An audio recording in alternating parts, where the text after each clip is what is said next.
اور طاقت کی ابتدائی تقسیم میں شریک رہا۔ اس نے وزارت داخلہ (MVD) کا کنٹرول سنبھالا، جس نے اس وقت ریاستی سلامتی کی سابقہ وزارت (MGB) کو بھی جذب کر لیا تھا۔ اس انضمام سے اسے سیاسی پولیس، جیلوں اور پارٹی کی نگرانی پر بے مثال اختیار حاصل ہو گیا۔ اس مقام سے اس نے فوری اصلاحات کو فروغ دیا۔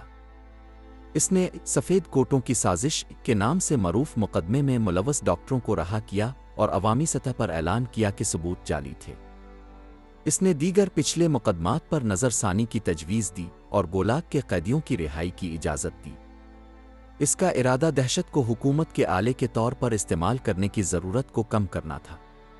ان اقدامات کو پارٹی کے کچھ حلقوں میں ابتدائی حمایت ملی، مگر دوسرے حلقوں میں خوف بھی پیدا ہوا۔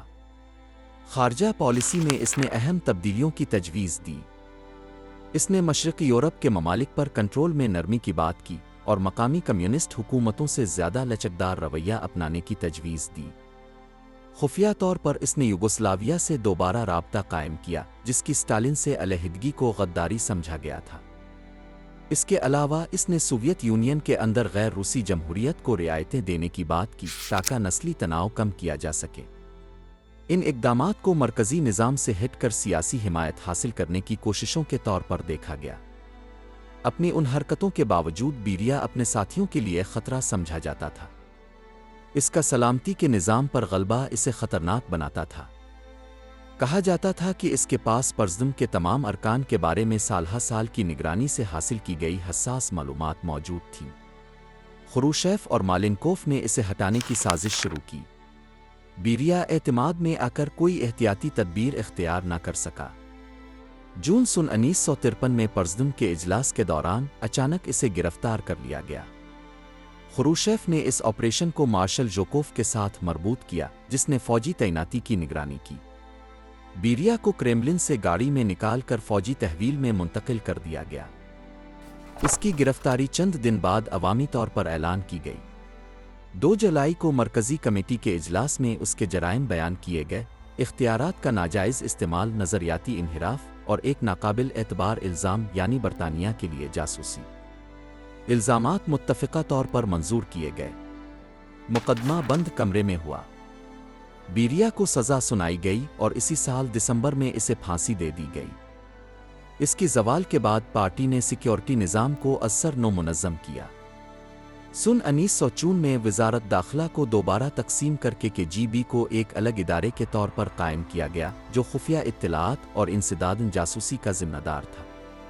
ان اصلاحات کا مقصد کسی ایک فرد کے پاس دوبارہ اتنا طاقتور ہونا ممکن نہ بنانا تھا۔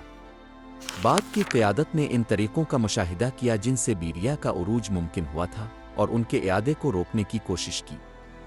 بیریا کی شخصیت اسٹالن دور کے سوویت نظام کے انتہاؤں کا نچوڑ پیش کرتی ہے۔ وہ تطہیر کا ناظم، جبر کے نظام کا معمار اور بعد میں محدود تبدیلیوں کا حمایتی تھا جنہیں وہ کبھی عملی شکل نہ دے سکا۔ اس کا انجام انہی خوفوں کا نتیجہ تھا جو اس نے خود پیدا کیے تھے۔ جنگ کے بعد اقتدار میں اس کا دور جتنا مؤثر تھا اتنا ہی مختصر بھی۔ اس کی پھانسی کے بعد اس کا نام سرکاری تقاریر سے ہٹا دیا گیا اور عوامی ریکارڈ سے مٹا دیا گیا۔ دہائیوں تک سوویت تاریخ میں اس کا ذکر سرکاری طور پر نہیں کیا گیا۔ مالینکوف، ایک عارضی جانشین اور اس کا سیاسی زوال۔ گیورگی مالینکوف ان رہنماؤں میں سے تھا جنہوں نے جنگ اور بعد از جنگ کے سالوں میں اسٹالن کے نظام میں سب سے زیادہ ترقی کی۔ اس کا کیریئر تکنیکی اور تنظیمی ذمہ داریوں کے ذریعے آگے بڑھا، اور انتظامی امور میں مؤثر ہونے کی وجہ سے اس نے اسٹالن کا اعتماد حاصل کیا۔ دوسری جنگ عظیم کے دوران اس نے ہتھیاروں کی صنعت کے نظم و نسق اور محاذ پر انسانی وسائل کی فراہمی کے انتظام میں حصہ لیا۔ اگرچہ وہ کوئی نمایاں عوامی شخصیت نہ تھا، لیکن منصوبہ بندی کے اداروں اور پارٹی کے مرکزی دفاتر میں اس کا اثر و رسوخ خاموشی سے بڑھتا رہا۔ جنگ کے خاتمے پر مالینکوف اسٹالن کے قریبی ترین حلقے میں شامل ہو چکا تھا۔ سن 1948 میں ژدانف کی موت کے بعد اس کی اہمیت میں خاص اضافہ ہوا۔ بیریا کے ساتھ مل کر اس نے لینن گریڈ اور دیگر علاقوں میں ژدانف کے حامیوں کے خلاف ایک تطہیر منظم کی۔ درجنوں اہلکاروں کو، جن میں پالٹ بیورو کے اعلیٰ ارکان بھی شامل تھے، سزائے موت دی گئی۔ اس واقعے نے اسے سوویت قیادت کے ممکنہ جانشینوں میں سے ایک کے طور پر مضبوط مقام دلایا۔ اسٹالن کے آخری برسوں میں مالینکوف اہم رپورٹوں کا ذمہ دار تھا اور اسے بڑے بیانات دینے کی ذمہ داری سونپی گئی، جس سے وہ اسٹالن کا باضابطہ ترجمان نظر آتا تھا۔ سن 1952 میں پارٹی کی 19ویں کانگریس کے دوران مرکزی کمیٹی کی جانب سے مرکزی رپورٹ پیش کرنے کا کام اسی کو دیا گیا، جبکہ اسٹالن خاموش رہا۔ اسے علامتی طور پر اختیارات کی منتقلی کے اشارے کے طور پر دیکھا گیا، تاہم جانشینی کی کوئی واضح ضمانت نہیں تھی۔ اسٹالن کے اختیارات کی مرکزیت نے اس کے ساتھیوں کی حقیقی خود مختاری کو ناممکن بنا دیا تھا، جنہیں صرف سرکاری لائن کی پیروی میں حکم بجا لانا ہوتا تھا۔ اسٹالن کی موت کے بعد مارچ 1953 میں مالینکوف کو وزرائے کونسل کا صدر اور مرکزی کمیٹی کا سیکریٹری نامزد کیا گیا، جس سے وہ باضابطہ طور پر حکومت کا نیا سربراہ بن گیا۔ اس کے نائبین بیریا اور مولوتوف تھے۔ باقی پرزدم ایک اجتماعی ڈھانچے پر مبنی تھا، مگر ابتدا میں مالینکوف کو سب سے طاقتور رہنما سمجھا گیا۔ اسٹالن کے جنازے میں اس کی تقریر سب سے سنجیدہ اور سیاسی نوعیت کی تھی، جو ظاہر کرتی تھی کہ وہ تسلسل کے حامل لیکن نسبتاً نرم رہنما کے طور پر سامنے آنا چاہتا تھا۔ ابتدائی مہینوں میں اس نے کنٹرول شدہ تبدیلی کی شبیہ کو فروغ دیا۔ اس نے فوجی اخراجات میں کمی، صارفین کی اشیاء کی پیداوار میں اضافہ اور محتاط خارجہ پالیسی کی وکالت کی۔ سوویت سپریم کونسل میں اس نے ایک بجٹ پیش کیا جس میں زرعی ٹیکسوں میں کمی اور اجتماعی کھیتوں کو دی جانے والی ادائیگیوں میں اضافہ کیا گیا۔ اس نے ایک ایسی صنعت کی ترقی کی کوشش کی جو عوام کی ضروریات پر مرکوز ہو، اس کے برعکس جو اسلحہ سازی پر مرکوز ماڈل سابقہ برسوں میں غالب رہا تھا۔ تاہم ان خیالات کو مزاحمت کا سامنا کرنا پڑا۔ پارٹی اور ریاستی مشینری کی ساخت کئی دہائیوں سے فوجی اور بھاری صنعت کو ترجیح دینے کے اصول پر قائم تھی۔ مزید برہ پرزدم کے اندر خروشیف جیسے افراد اپنے منصوبے جیسے کہ غیر آباد زمینوں کے استحصال کا پروگرام کو آگے بڑھا رہے تھے، جو کہ علاقائی سطح کے کارکنان اور معاشی طور پر قدامت پسند حلقوں میں زیادہ حمایت حاصل کر رہا تھا۔ ایک حکمت عملی کی غلطی نے مالینکوف کی پوزیشن کو کمزور کر دیا۔ مارچ 1953 میں اس نے مرکزی کمیٹی کے سیکریٹری کا عہدہ چھوڑ دیا تاکہ حکومت کے سربراہ کی حیثیت سے اپنے کردار پر توجہ دے۔ اس فیصلے سے خروشیف کو پارٹی پر کنٹرول حاصل کرنے کا موقع ملا اور جلد ہی یہ اختیار وزرائے کونسل سے زیادہ طاقتور ثابت ہوا۔ اگرچہ مالینکوف اب بھی رسمی طور پر رہنما تھا، مگر پارٹی کی حمایت کے بغیر پالیسی سازی کی اس کی صلاحیت آہستہ آہستہ کم ہوتی گئی۔ مالینکوف اور بیریا کے تعلقات ابتدا میں تعاون پر مبنی تھے۔ دونوں نے سفید کوٹوں کی سازش میں ملوث ڈاکٹروں کی رہائی کی حمایت کی اور پولیس ادارے کے جابرانہ کردار کو کم کرنے پر آمادگی ظاہر کی۔ تاہم وزارت داخلہ میں بیریا کے اختیار کے بڑھنے سے دوسرے رہنماؤں میں خوف پیدا ہوا۔ مالینکوف نے خروشیف کی اس سازش کی حمایت کی جو جون 1953 میں بیریا کی گرفتاری پر منتج ہوئی۔ اس کارروائی نے حکومت میں عارضی طور پر اس کی پوزیشن کو مضبوط کیا۔ اس واقعے کے بعد مالینکوف نے مختصر طور پر اپنا اثر بڑھایا، مگر پارٹی کا کنٹرول خروشیف کے ہاتھ آ چکا تھا، جس نے اس کے خلاف حمایت اکٹھی کرنا شروع کر دی۔ 1954 میں مالینکوف کی پرزدم میں حیثیت کمزور ہوتی گئی۔ فروری 1955 میں اسے وزرائے کونسل کے صدر کے عہدے سے استعفیٰ دینے پر مجبور کیا گیا اور اس کی جگہ نکولائی بولگانین کو مقرر کیا گیا جو خروشیف کا حامی تھا۔ اگرچہ وہ پرزدم کا رکن رہا، اس کا کردار اب ثانوی ہو چکا تھا۔ برطرفی کے بعد اس نے مولوتوف اور کگانوچ کے ساتھ مل کر خروشیف کے خلاف اتحاد بنانے کی کوشش کی۔ 1957 میں ان تینوں رہنماؤں نے پرزدم کے اجلاس میں خروشیف کو معزول کرنے کی کوشش کی۔ اگرچہ انہوں نے ابتدائی طور پر اکثریت حاصل کر لی، مرکزی کمیٹی کو ہنگامی طور پر طلب کیا گیا اور بغاوت کو ناکام بنا دیا گیا۔ خروشیف نے اپنا اختیار مستحکم کیا اور تینوں کو پرزدم سے نکال دیا گیا۔ مالینکوف کو ثانوی عہدوں پر بھیج دیا گیا۔ اگلے برسوں میں اسے قازقستان میں ایک ہائیڈرو الیکٹرک پاور پلانٹ کا ڈائریکٹر مقرر کیا گیا۔ اس کے بعد وہ ریاست میں کبھی کسی اعلیٰ عہدے پر فائز نہ ہوا۔ اس کی اقتدار میں مدت مختصر لیکن اہم رہی۔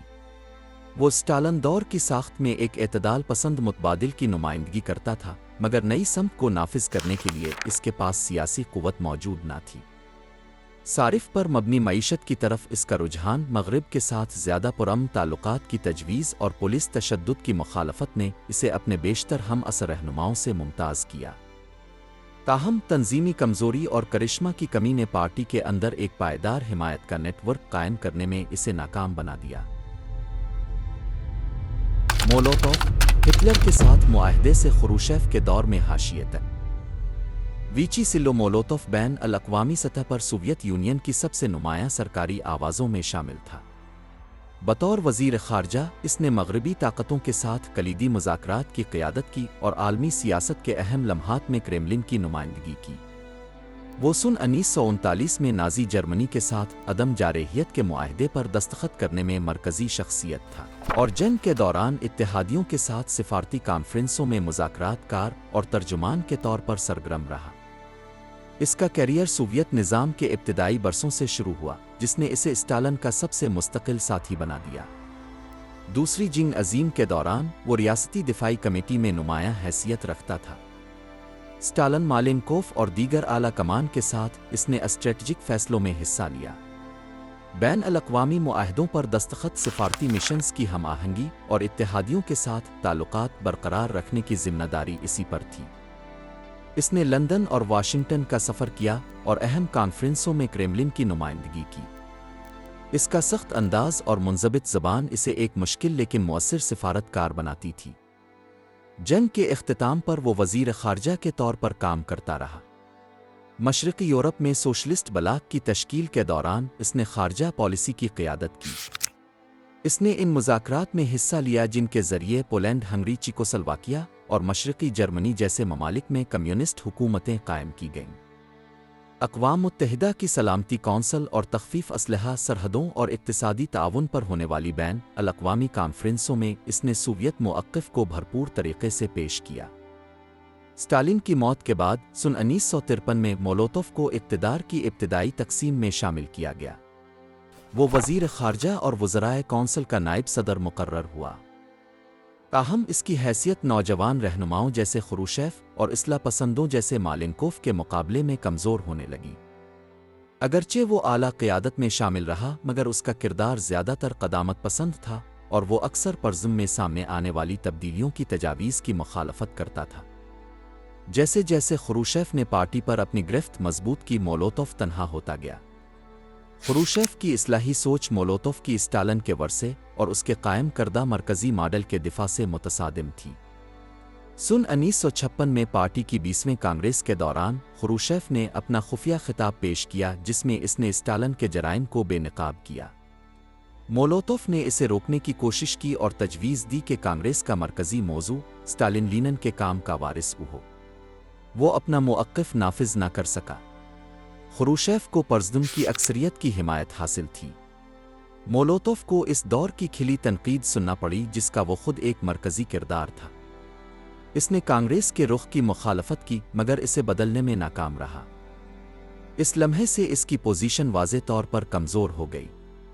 سن 1957 میں مالینکوف اور کگانوچ کے ساتھ اس نے پرزدم کے ایک اجلاس میں خروشیف کو معزول کرنے کی کوشش کی۔